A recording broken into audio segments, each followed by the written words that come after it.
Hello guys, എല്ലാവരും സുഖമായിട്ട് സന്തോഷമായിട്ടിരിക്കുന്നതെന്ന് വിചാരിക്കുന്നു. ഇതൊരു കുക്കിംഗ് വ്ളോഗാണ് കേട്ടോ. കുറച്ച് നല്ല ബീഫ് കിട്ടിയിട്ടുണ്ട്. അപ്പോൾ അത് വെച്ചിട്ട് എന്തെങ്കിലുമൊക്കെ പരിപാടി ചെയ്യാമെന്ന് വിചാരിച്ചു.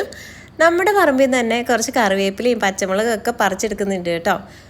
അത്യാവശ്യം വേണ്ട പച്ചക്കറികളൊക്കെ ഞാൻ തോട്ടത്തിൽ നട്ടുപിടിപ്പിക്കാറുണ്ട്. ഇപ്പോൾ വെയിൽ അധികം ആയതുകൊണ്ടും വെള്ളത്തിൻ്റെ ക്ഷാമം കൊണ്ടും അധികം ഒന്നും നട്ടിട്ടില്ല. നട്ടതൊക്കെ ആണെങ്കിലും വാടി നിൽക്കുകയാണ്. അത്യാവശ്യം വേണ്ട പച്ചമുളകും കറിവേപ്പിലൊക്കെ ഇപ്പോഴും ഉണ്ട് കേട്ടോ. നമ്മൾ ഈ ഇറച്ചി നന്നായിട്ട് കഴുകി വൃത്തിയാക്കി വെച്ചതാണേ. അതിനകത്തൊരു കുറച്ച് ഉപ്പും മഞ്ഞൾപ്പൊടി, മുളക് പൊടി, ഗരം മസാല, പിന്നെ കുറച്ച് പച്ചവെളിച്ചെണ്ണ ഒഴിച്ച് നല്ലോണം തിരുമ്മി വെക്കുന്നുണ്ട് കേട്ടോ. ഞാൻ ആദ്യം കുറച്ച് ഉള്ളി അരിഞ്ഞു വെച്ചിട്ടുണ്ടായിരുന്നു, വളരെ കുറച്ച്. അതും അതിൻ്റെ കൂടെ ഇഞ്ചി പച്ചമുളകും കുറച്ച് ചതച്ചതും കൂടെ ഇട്ടിട്ട് നന്നായിട്ട് തിരുമ്മി വെക്കുന്നുണ്ട്. ഒരു 10-15 മിനിറ്റ് ഇങ്ങനെ വെച്ചിട്ടാണ് ഞാൻ കുക്ക് ചെയ്തെടുക്കാറ് കേട്ടോ. ഇങ്ങനെ വെച്ച് കഴിഞ്ഞിട്ടുണ്ടെങ്കിൽ നമ്മുടെ ആ മസാല ഒക്കെ പിടിച്ച് ഇറച്ചി വെന്ത് കഴിയുമ്പോൾ ഒരു പച്ചമണം ഉണ്ടാവില്ല. അപ്പോൾ മസാലയൊക്കെ കുറച്ചെങ്കിലും ഇറച്ചിയിൽ പിടിച്ചിരിക്കുന്നുണ്ടാവും. ഈ ഉള്ളിയും ഇഞ്ചി വെളുത്തുള്ളിയൊക്കെ ഞാൻ ഇടുന്നത് അതിൻ്റെ ഒരു ഫ്ലേവറും കൂടെ ആ ഇറച്ചിയിലോട്ട് വരാൻ വേണ്ടിയിട്ടാണ്. അപ്പോൾ ഇത് നമ്മൾ പിന്നെ മസാല ഉണ്ടാക്കിയിട്ട് ഈ വെന്തതും കൂടെ ഇട്ട് കഴിയുമ്പോൾ നല്ല ടേസ്റ്റ് ആയിരിക്കും കേട്ടോ. കുറച്ച് കറിവേപ്പിലയും കൂടെ ഇടുന്നുണ്ട് ഇതിൻ്റെ കൂടെ. ഇതെല്ലാം കൂടെ നന്നായിട്ട് മിക്സ് ചെയ്തിട്ട് ഞാൻ മാറ്റി വെക്കും. അത് കഴിഞ്ഞിട്ട് നമ്മൾ ഏത് പാത്രത്തിലാണോ കറി ഉണ്ടാക്കാൻ പോകുന്നത് അതിനകത്ത് വെച്ച് നന്നായിട്ട് വേവിച്ചെടുക്കുക. കുക്കറിലാണ് വെക്കുന്നതെങ്കിൽ പെട്ടെന്നാവും. പക്ഷേ കുക്കറിലല്ലാണ്ടാണ് തുറന്ന് വെച്ചാണ് വേവിക്കുന്നതെങ്കിൽ നന്നായിട്ട് നല്ല ടേസ്റ്റോടെ കിട്ടും കേട്ടോ. പക്ഷേ എനിക്ക് സമയമില്ലാത്ത കാരണം ഞാനിവിടെ കുക്കറിലാണ് വെക്കുന്നത്. കുക്കറിൽ വേവിച്ചെടുത്തിട്ട് പിന്നെ ബാക്കിയുള്ളതല്ലാതെ ചെയ്യാണ് കേട്ടോ ചെയ്യുന്നത്. ഇതിന് ഇവിടെ ഇരുന്ന് നല്ലോണം വേവട്ടെ. ആ സമയം കൊണ്ട് നമുക്ക് ഇതിന് വേണ്ട മസാലയ്ക്കുള്ള എല്ലാ സാധനങ്ങളും അരിഞ്ഞ് റെഡിയാക്കി എടുക്കാം. അതാകുമ്പോൾ ഈ വെന്ത് വരുന്ന സമയം കൊണ്ട് നമുക്ക് മസാല റെഡിയാക്കി വെക്കാൻ പറ്റും കേട്ടോ. അതിന് ഞാൻ ഇന്നിവിടെ സവോളയും നമ്മുടെ ചെറിയുള്ളിയും കൂടെ ഒന്നിച്ച് മിക്സ് ചെയ്തിട്ടാണ് എടുക്കുന്നത്. എനിക്ക് ചെറിയുള്ളി മാത്രം എടുക്കാനുള്ള സമയമില്ല. ഇത് സൺഡേ എടുത്തൊരു വ്ളോഗാണ് കേട്ടോ. അപ്പം സൺഡേ ഒരു ദിവസം ലീവ് കിട്ടുന്ന ദിവസം എനിക്ക് 100 കൂട്ടം പണി ഉണ്ടാവും. ആ പണിക്കിടയിലാണ് ഈ കറിവെക്കലും എല്ലാം. അപ്പോൾ എനിക്ക് ചെറിയുള്ളി മാത്രം പൊളിച്ചുകൊണ്ട് നിൽക്കാനുള്ള സമയമില്ലാത്തതുകൊണ്ട് ഞാൻ 2 ഉള്ളിയും കൂടെ മിക്സ് ചെയ്താണ് വെക്കുന്നത്. ചെറിയുള്ളി മാത്രം എടുക്കുന്നെങ്കിൽ ടേസ്റ്റ് കൂടും കേട്ടോ. ഇതിൻ്റെ കൂടെ നമ്മൾ ഇഞ്ചിയും വെളുത്തുള്ളിയും കൂടെ നല്ലോണം ചതച്ച് ചേർക്കുന്നുണ്ട്. പിന്നെ കുറച്ച് പച്ചമുളക്, ഞാൻ നേരത്തെ പറിച്ചുകൊണ്ട് വന്ന പച്ചമുളകില്ലേ, അത് അരിഞ്ഞു വെച്ചിട്ടുണ്ട്. ആവശ്യത്തിനുള്ള കറിവേപ്പില എടുത്ത് വെച്ചിട്ടുണ്ട് കേട്ടോ. ഇഞ്ചിയും വെളുത്തുള്ളിയും നന്നായിട്ട് ചതച്ചാണ് ഞാൻ ഇടാറ്. കാരണം ഇവിടെയുള്ളവർക്കൊക്കെ ഭയങ്കര ഇഷ്ടമാണ് ഇഞ്ചി കടിക്കുന്നത്. പിന്നെ ആ സാധനം കഴിക്കത്ത് പോലും ഇല്ല. അതുകൊണ്ട് അത്യാവശ്യം നന്നായിട്ട് ചതച്ച് തന്നെയാണ് ഇടാറ്. അപ്പം പിന്നെ അതങ്ങ് മിക്സായി പോയി കഴിയുമ്പോൾ അറിയില്ലല്ലോ അത്രേ. അപ്പോൾ ഇതെല്ലാം കൂടെ നമ്മൾ സെറ്റാക്കി റെഡിയാക്കി എടുത്ത് വെക്കുക. ഇതിൻ്റെ ഇടയ്ക്കാണ് ഞാൻ ശ്രദ്ധിച്ചേട്ടോ, മനുവേട്ടൻ അവിടെ നിന്നിട്ട് മുന്തിരിയൊക്കെ കഴുകി വെക്കുന്നുണ്ട്. നല്ല മുന്തിരി വാങ്ങിച്ചിട്ട് വന്നിട്ടുണ്ടായിരുന്നു.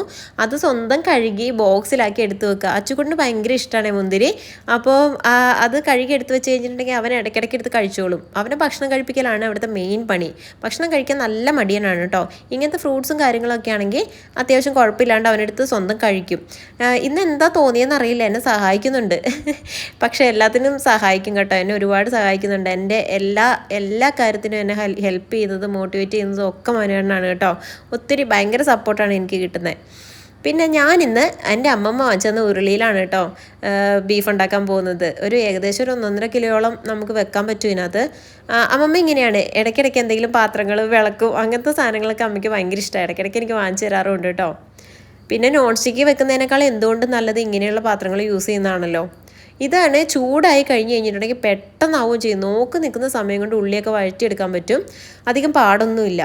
അപ്പം ഞാൻ ആദ്യം പച്ചമുളക് എണ്ണയിൽ വഴറ്റിയെടുക്കുകയാണ് കേട്ടോ. ഞാൻ ഈ നോൺ വെജൊക്കെ ഉണ്ടാക്കുമ്പോൾ ഞാൻ കഴിഞ്ഞ വീഡിയോയിൽ പറഞ്ഞിട്ടുണ്ടായിരുന്നു, ഇറച്ചിയൊക്കെ ഉണ്ടാക്കുമ്പോൾ ഞാൻ അതിനകത്ത് ആദ്യം പച്ചമുളക് ഇടും. പച്ചമുളക് ആ എണ്ണയിൽ കിടന്നിട്ട് ചൂടായി വരുന്നതിൻ്റെ ഒരു ഫ്ലേവർ ഭയങ്കര നല്ല രസമാണ് കേട്ടോ.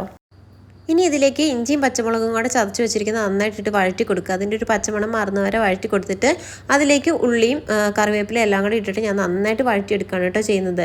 ഞാൻ ഇതിൻ്റെ കൂടെ തക്കാളി എടുത്ത് വെച്ചിട്ടുണ്ടായിരുന്നു. അപ്പോൾ ഇതെല്ലാം നന്നായിട്ട് വഴറ്റിയെടുത്തതിന് ശേഷം തക്കാളിയും കൂടെ ആഡ് ചെയ്തിട്ട് നന്നായിട്ട് മിക്സ് ചെയ്തെടുക്കണം കേട്ടോ. ഉള്ളി ഒരു ലൈറ്റ് ഗോൾഡൻ കളർ ആവുന്നതോടെ വരെ എത്രത്തോളം വഴറ്റാൻ പറ്റുമോ അത്രത്തോളം വഴറ്റിയാൽ നല്ലതാണ്. സമയമുള്ളതുപോലെ ചെയ്യുക.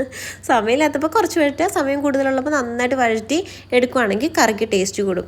ഉള്ളി വഴറ്റുമ്പോൾ കുറച്ച് ഉപ്പിട്ട് കൊടുക്കുകയാണെങ്കിൽ പെട്ടെന്നായി കിട്ടും കേട്ടോ. നമ്മൾ ഈ ഉള്ളി വഴറ്റി വരുന്ന സമയം കൊണ്ട് തന്നെ ബീഫ് അവിടെ നന്നായിട്ട് വെന്ത് കിട്ടിയിട്ടുണ്ട്.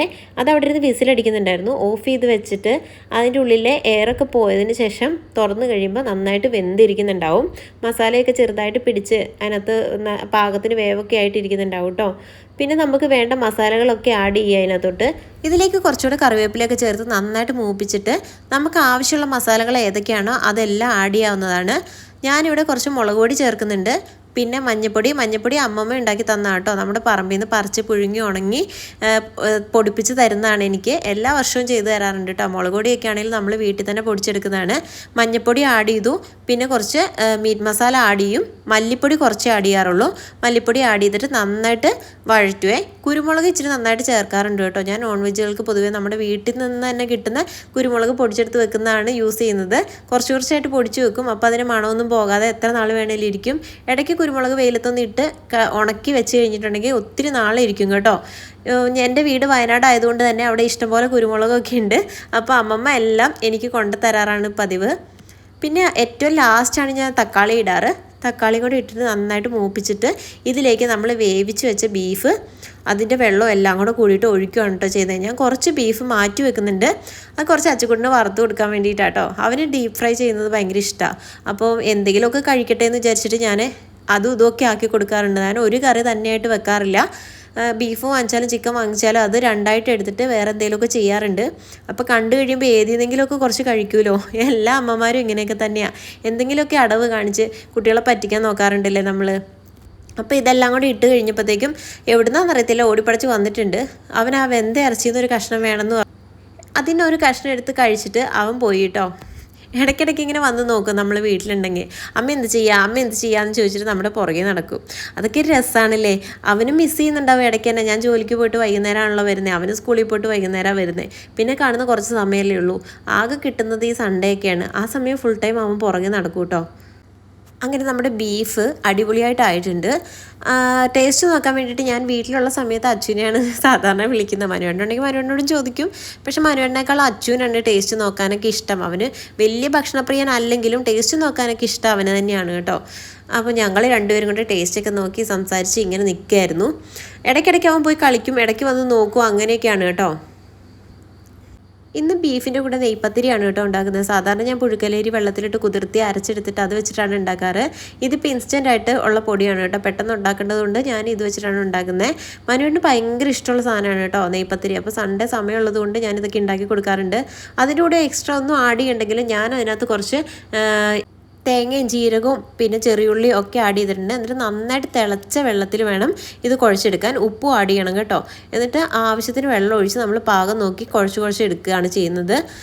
പത്തിരിയും ബീഫും ഒക്കെ നമ്മുടെ വയനാടുകാർക്കും കണ്ണൂരുകാർക്കും ഒക്കെ ഭയങ്കര സ്പെഷ്യലായിട്ടുള്ള സാധനമായിരിക്കുമല്ലോ അല്ലേ. അവിടെങ്ങളിലൊക്കെ കൂടുതലായിട്ടും ഇങ്ങനത്തെ പലഹാരങ്ങളൊക്കെ ഉണ്ടാക്കാറുണ്ട് കേട്ടോ. സൺഡേ ഒക്കെ പ്രത്യേകിച്ചും നോൺ വെജ് ഐറ്റംസൊക്കെ ഉണ്ടാക്കുമ്പോൾ പത്തിരി അല്ലെങ്കിൽ കപ്പ അങ്ങനത്തെ കാര്യങ്ങളൊക്കെ ഉണ്ടാക്കാറുണ്ട് കേട്ടോ. ഇതിന് വലുപ്പത്തിൽ പരത്തിയെടുത്തിട്ട് ചുട്ടെടുത്ത് കഴിയുമ്പോൾ നമുക്ക് ഈ പൂരിയൊക്കെ ഉണ്ടാക്കുന്നത് മാതിരി നന്നായിട്ട് പൊന്തി കൊമളച്ച് വരും കേട്ടോ. ഭയങ്കര ടേസ്റ്റുള്ളൊരു സ്നാക്സാണിത്. നമുക്ക് ബ്രേക്ക്ഫാസ്റ്റ് ആയിട്ടും ഉണ്ടാക്കാം. പിന്നെ ലഞ്ചിൻ്റെ സമയത്ത് നമുക്ക് നോൺ വെജിൻ്റെ കൂടെ ഇത് കഴിക്കണമെന്നുണ്ടെങ്കിൽ അങ്ങനെ ഉണ്ടാക്കാം. ഇവിടെ ഏത് സമയത്ത് ഉണ്ടാക്കിയാലും പോകും. നൈറ്റ് ആണെങ്കിലും രാവിലെ ആണെങ്കിലും ഉച്ചയ്ക്കാണെങ്കിലും ഒക്കെ. പിന്നെ ഞങ്ങൾ 3 പേരും കൂടെ ഇരുന്നിട്ട് സുഖമായിട്ട് കഴിച്ചു കേട്ടോ. ബീഫ് ഫ്രൈയും ഉണ്ടാക്കിയിട്ടുണ്ടായിരുന്നു. അത് ഞാൻ ഈ വീഡിയോയിൽ ആഡ് ചെയ്തിട്ടില്ല.